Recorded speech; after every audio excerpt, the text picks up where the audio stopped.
What's going on, everyone? It's Marco here from PhoneDog.com, and 2017 is coming to an end, and it's kind of time to reminisce and look back at some of the best products unveiled in 2017. There's definitely been a plethora of great devices, smartphones, tablets, computers. A lot has been announced in 2017 and has been released in 2017, but I want to talk about one specific product that I think is pretty underrated in 2017 when it launched this summer. There was a lot of hype around it, but then it quickly died off, and I really haven't seen a whole lot of content about this product ever since. And that is the Apple iPad Pro, specifically the 10.5-inch device, because the 12.9 is just too big to use every day. So here are my reasons why I think the iPad Pro 10.5 is the best iPad ever made. It's also my favorite iPad ever and has really brought me back to using tablets on an everyday basis. Now, when you take a look at the iPad Pro 10.5, it really looks like a normal iPad. Yes, it's the first 10.5-inch display size, and it is a different form factor than the 9.7 or the 12.9. It's actually a little taller, and they did slim down the bezels. Now, they're definitely not small by any imagine there. They're still pretty massive bezels, but they are smaller, noticeably smaller than the 12.9 or the iPad 9.7, the one that was launched in 2017. But the biggest feature, or I think the biggest selling point of the iPad Pro 10.5 is really its ProMotion display. And ProMotion is marketing buzz for a 120 Hz refresh rate display, which is absolutely creamy. It's buttery smooth on the iPad Pro. It really, really looks amazing. On video, I can only shoot at 24 frames per second, or I choose to shoot at 24 frames per second, so you're not gonna see the buttery smooth that I'm seeing in real life, but head to an Apple Store or Best Buy and play around with an iPad Pro, and you'll instantaneously notice the difference between this and any other iPad that doesn't have ProMotion. And speaking of the display, the iPad Pro 10.5 also comes with a P3 color gamut IPS display with a 600 nit brightness. It was basically the same kind of shift from the previous generation MacBook Pro to the current generation MacBook Pro. It may not look like a lot on paper, but in person, the new color gamut is amazing, and the extra brightness of an IPS panel does make a huge difference. So Apple's really targeting the Pro market. That's why they're adding P3. It's about 99% color accurate on the RGB scale, which basically makes it a very attractive package for any artist or a content creator, because they need to have accurate color representation on a display to the highest. So if this thing matches the same display that's on the MacBook Pro and the new iMac and the iMac Pro, then we're talking about very uniform color between all those Apple Pro devices that people use to make content. And one last feature with that ProMotion display is the low latency with the Apple Pencil. So the latency was pretty darn good on the previous iPad Pro, but with this new 10.5-inch model, it's even better. It's literally not even noticeable by humans at all. I mean, I cannot see any latency or feel any latency with the Apple Pencil at all, which again is another huge plus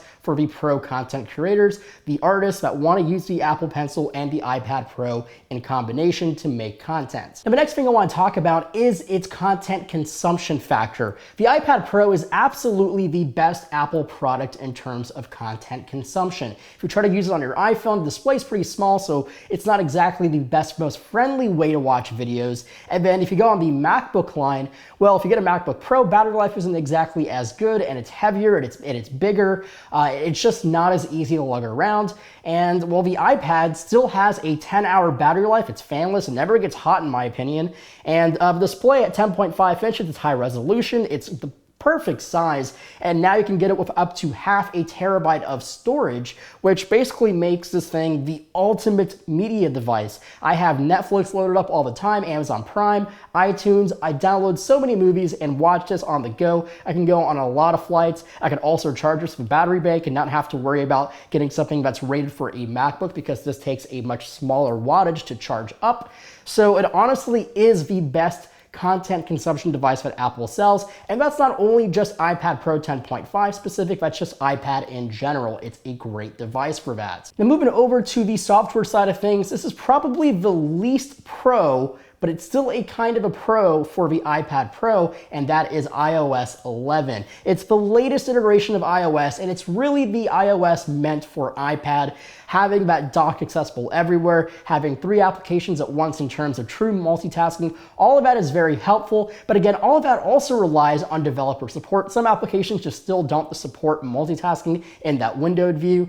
Some applications don't even support split view, something that's been on iPad for a couple years now. So there's definitely some work to do on the iOS front, but it does feel like the most complete iOS for iPad.